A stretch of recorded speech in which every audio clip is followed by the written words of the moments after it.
Fala, torcedor! Sejam todos bem-vindos a mais um vídeo aqui no canal Fut Cearense TV no YouTube e também na página Esquema Web Ceará no Facebook. No vídeo de hoje nós vamos trazer mais uma análise do desempenho das equipes cearenses em mais uma rodada do Campeonato Brasileiro. Vamos falar aí sobre o Fortaleza que viajou para São Paulo para enfrentar o Corinthians fora de casa, um jogo muito complicado e acabou derrotado, sofrendo gol ali nos minutos finais, né? Depois de uma partida um pouco abaixo do Tricolor. Nós vamos comentar um pouco mais desse jogo, né? Estratégia ali do Vojvoda, também do Silvinho, do Corinthians. E também vamos falar sobre o Ceará. O Ceará venceu a segunda seguida jogando na Arena Castelão, bateu o Cuiabá por 1-0. O gol do zagueiro Messias, né? Também vamos comentar um pouco sobre essa partida, vamos aprofundar um pouco mais ali na estratégia dos dois técnicos. E claro, por último, vamos falar quem foi o craque da rodada dessa rodada. Então vem com a gente que está começando mais um vídeo.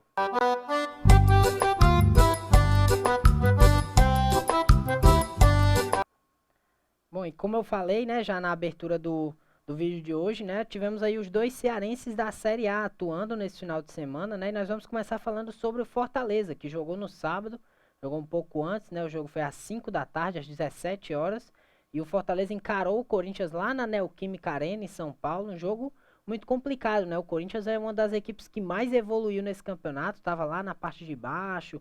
Depois chegaram aí contratações de peso, o Corinthians foi evoluindo, e agora já está ali praticamente no mesmo setor do Fortaleza na classificação, né? Um ponto de diferença entre as duas equipes, já que o Corinthians bateu o Fortaleza pelo placar de 1-0. Mas vamos lá, o que é que eu pude notar desse jogo, né? Nós tivemos um primeiro tempo bem equilibrado, né? As duas equipes tinham os seus pontos de equilíbrio e tudo mais. O Corinthians, obviamente, por ser o mandante, tinha um pouco mais de posse de bola, tentava penetrar um pouco mais ali na defesa do Fortaleza, mas o Fortaleza tinha o contra-ataque, né? Tinha aquelas jogadas em profundidade e era um time perigoso, né? Pelo menos na primeira etapa de jogo era um time que conseguia chegar, principalmente quando acionava o David mais à frente, né?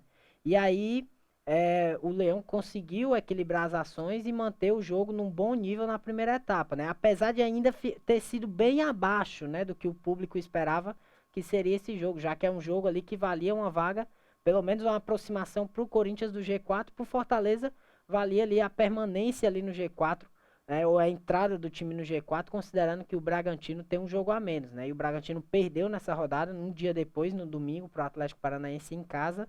Então um resultado muito bom para o Fortaleza, que mantém viva aí a esperança da entrada no G4.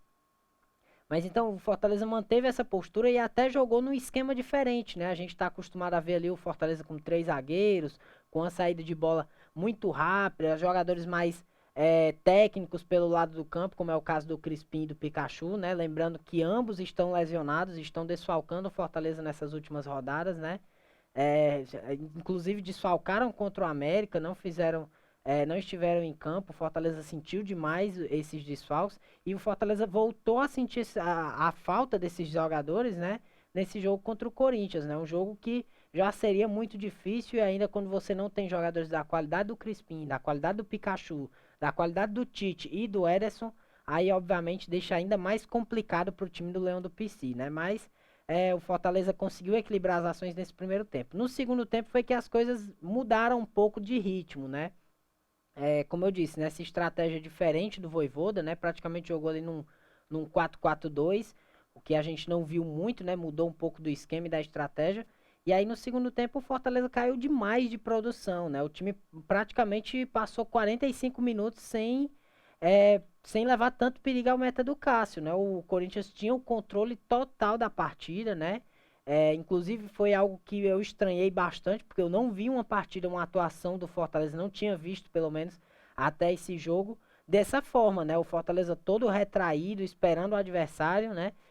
E como eu posso definir isso é que o time sentiu as faltas dos desfalques, mas também não pode ter esse tipo de postura num jogo grande, né? É um jogo direto, é um confronto direto, e o Fortaleza acabou indo muito mal na segunda etapa, dando espaço para o Corinthians foi criando, foi gostando do jogo, e na reta final o Cantilho achou um espaço e fez o gol da vitória do Corinthians, né? O Corinthians que tem muita qualidade, a gente sabe, obviamente, não dá para negar a qualidade da equipe do Corinthians. Tem Renato Augusto, tem Juliano, tem Roger Guedes, o próprio Cantilho que fez o gol, né? Penetrando bem na área, entrou o Jô no segundo tempo. Enfim, mas que o Fortaleza foi bem abaixo do que a gente está acostumado a ver, ele foi, né? Então não pode ter esse tipo de postura, principalmente em jogo grande, né? Fortaleza agora permanece com 48 pontos, né?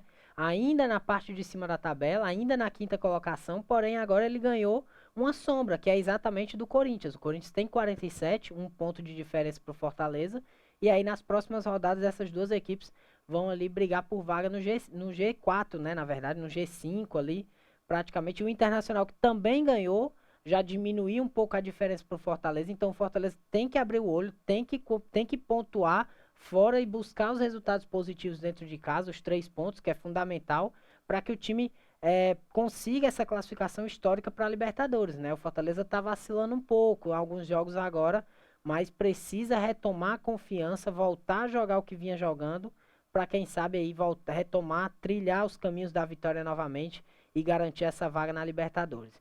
Agora o Fortaleza vai encarar a equipe do São Paulo na Arena Castelão. O jogo será agora na próxima quarta-feira, né? É uma partida dura para o Fortaleza, às 9h30 na Arena Castelão. É uma partida difícil, né? O São Paulo vem numa situação desesperadora. O São Paulo perdeu para o Bahia, inclusive, nesse final de semana. E aí vai com tudo para cima do Fortaleza. Cabe ao Fortaleza ter tranquilidade para conduzir esse jogo. E tem tudo para sair com mais 3 pontos na competição, né? 3 pontos que levariam aí para uma simbólica pontuação de 51 pontos, o que já garantiria 100% a vaga, pelo menos na Sul-Americana, né? Mas praticamente também na Libertadores, considerando que a gente tenha o G9, pelo menos na pré-Libertadores, né? Então é isso, Fortaleza tem todas as condições de vencer e sair vitorioso desse jogo contra o São Paulo. Agora vamos falar do Ceará, né? Porque o Ceará venceu, né? Ao contrário do Fortaleza, o Ceará venceu bem e venceu a sua segunda partida seguida dentro de casa, né? Agora conquistou aí 8 pontos nos últimos 4 jogos, é uma pontuação boa, né? 2 jogos fora, 2 jogos em casa. O time venceu as duas em casa e agora ocupa ali a primeira página da tabela, né? O 10º colocado, tá bem no Campeonato do Ceará, pelo menos nesse momento, né? Já ultrapassou, deixando ali alguns adversários para trás. E importante também abrir margem contra a zona do rebaixamento, né? Agora a diferença da pontuação do Ceará para o primeiro dentro da zona é de 9 pontos. Então, importante também, mas tá pensando em rebaixamento ainda? Obviamente que sempre tem a possibilidade, né? Enquanto houver a possibilidade, o time tem que pensar em não entrar na zona de rebaixamento. Então, para o Ceará, atualmente, essa pontuação simbólica de 39 pontos, faltando 2 vitórias para atingir os 45, que é a pontuação média para o time permanecer, né, na primeira divisão, é muito importante. Então, chega no momento decisivo da competição, né, agora vai enfrentar outro adversário direto. Venceu o Cuiabá e encara o Atlético Paranaense, que também é um adversário direto aí nessa disputa pelo meio de tabela ali. Mas vamos lá falar do jogo do Ceará, né, contra o Cuiabá. Eu gostei da partida no geral, né? O Ceará, todo mundo que acompanha o Campeonato Brasileiro, obviamente, sabe das dificuldades que é fazer gol nesse time do Cuiabá, principalmente quando ele joga como visitante, né? Inclusive, nem o Flamengo conseguiu bater o Cuiabá jogando no Maracanã. Um time muito. Quando se fecha, é muito difícil ter espaço para jogar ofensivamente. Mas eu gostei muito da postura do time do Ceará, né? Foi uma postura de realmente de um time que queria a vitória, de que ia para cima. E aí a gente já começa a ver mais e mais do trabalho do Thiago Nunes, né? A gente vinha falando ali desde o começo, né, que tinha os resquícios, ele tinha um longo trabalho, né, para tirar da equipe aquela postura defensiva, né, que estava muito enraizado ainda da época do Guto Ferreira, que é um treinador que gosta do jogo reativo, né? E aí muda um pouco as características e agora o Ceará vem se adaptando bem, né? Tanto a dupla de zaga como o Messias e o Luiz Otávio vem saindo bem, vem conseguindo armar o jogo lá de trás, como o próprio goleiro João Ricardo, né, que é uma opção do Thiago Nunes aí no lugar do Richard, que vinha sendo titular, mas o João também vem muito bem, passa muita segurança e tem esse acréscimo aí do jogo com os pés, né? Não é excepcional, mas pelo menos é um pouco a mais do que o Richard pode apresentar, né? Debaixo da trave é sensacional, tanto ele quanto o Richard. Mas eu acho que esse acréscimo está fazendo com que o João Ricardo seja o titular da equipe do Ceará e vem muito bem. Então o Ceará vai se adaptando aí nesse jogo de transição rápida da equipe do Thiago Nunes, né? Que é o jeito que o Thiago Nunes gosta.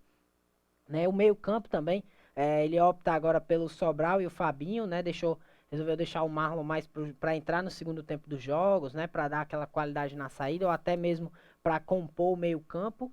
e também do William Oliveira, né, que é outro que vem também entrando, né, vem entrando nos últimos jogos para também compor o meio-campo. Então o Ceará vai se adaptando ali aos poucos, vai mostrando os resquícios do trabalho do Thiago Nunes. E aí, nesse primeiro tempo, o Ceará foi bem, né, atacou, mas não conseguiu marcar. E aí, logo no começo do segundo, o Messias vai lá, sobe mais alto que todo mundo, abre o placar e um gol fundamental para o Ceará, que é o gol que botou o Ceará na partida, né? Foi o gol que deu tranquilidade para o Ceará jogar. E o mais importante, depois do gol, o Ceará não se acomodou. O Ceará continuou indo para cima, continuou pressionando o Cuiabá, tanto que ainda nesse segundo tempo de jogo teve um pênalti a seu favor, que foi batido e desperdiçado pelo Kleber, né, atacante da equipe do Ceará, foi defendido pelo goleiro Walter. E na sequência o Vina botou o Mendonça de cara pro gol, que também acabou desperdiçando. Então uma vitória por 1-0 que foi, né, na dificuldade ali, como mais ou menos como foi no Fluminense, apesar do Cuiabá ter feito menos pressão, mas um placar de 1-0 é sempre perigoso, né? Principalmente com um acréscimo longo que foi dado ontem, cerca de 9 minutos, 8 minutos de acréscimo ali, que deu o Weber Roberto Lopes, enfim. Poderia ter sido uma vitória mais tranquila, mas o importante é que o Ceará soma mais 3 pontos, vai a 39, chega na primeira parte da tabela e agora tem todo o tempo aí para se preparar, né? Já vai um pouco mais preparado para esse jogo contra o Atlético Paranaense fora de casa. Jogo difícil, né? Todo mundo sabe, o Atlético Paranaense é finalista da Copa do Brasil, finalista da Copa Sul-Americana. Fez um grande jogo contra o Flamengo na semana passada. Enfim, um adversário complicado. O jogo vai ser na quarta-feira, às 18h30, lá na Arena da Baixada, em Curitiba. Jogo difícil pro Ceará, né? E lembrando que o Ceará depois volta e encara o Sport, que é um adversário aí contra a luta de rebaixamento, né? Apesar do Ceará estar um pouco fora dessa luta atualmente, mas mesmo assim, uns mais 3 pontos que possa vir super importantes para o Ceará na luta por pelo menos uma competição internacional. Então é isso, né? Essa foram a análise dos dois jogos e agora vamos para o craque da rodada, né?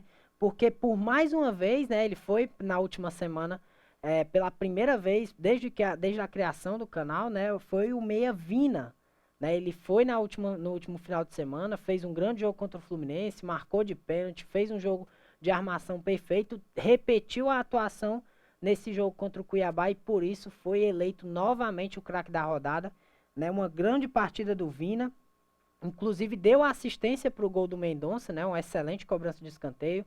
Mais uma vez foi muito bem na armação, participativo, vindo buscar o jogo lá atrás, armando o Ceará a todo momento, querendo pegar na bola em todos os setores do campo.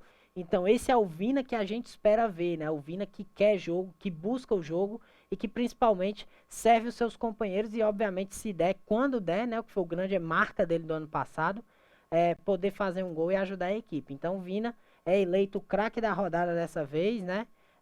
Pela segunda vez consecutiva, a gente dá os parabéns ao atleta, que possa vir fazer mais grandes atuações, né? E obviamente também outro do Fortaleza, jogadores do Fortaleza possam também fazer grandes atuações e ajudar as duas equipes a estar ali no topo do futebol brasileiro, que é muito bom para o nosso futebol. Então, pessoal, isso é tudo por hoje, né? A gente agradece mais uma vez a participação de todos no vídeo, né? Não se esqueça de jeito nenhum de se inscrever no canal, isso é muito importante pra gente. Deixa o like, né, pro YouTube entender que você gosta do nosso conteúdo e vai sempre recomendar outro tipo de conteúdo que a gente poste aqui. Então é sempre importante, recomende para os seus amigos. Claro, siga o nosso Instagram, @FutCearenseTV, com notícias diárias, né? Tudo aí sobre o Campeonato Brasileiro. Fizemos a cobertura total aí da Série D, da Série C, né? Tivemos também da Copa do Nordeste, da pré-Copa do Nordeste agora. Vamos fazer a do Cearense, então, com todas as notícias, você sempre fica atualizado sobre o nosso futebol. Siga lá também, indique para os seus amigos. E por último, não se esqueça também de seguir a página Esquema Web Ceará no Facebook, que é a nossa emissora. Todos os nossos conteúdos vão estar lá, juntamente do programa Âncora de Notícias, de segunda a sexta, de 6 às 7 da manhã, com a apresentação de Humberto Assunção. Então isso é tudo por hoje, a gente deve voltar em breve.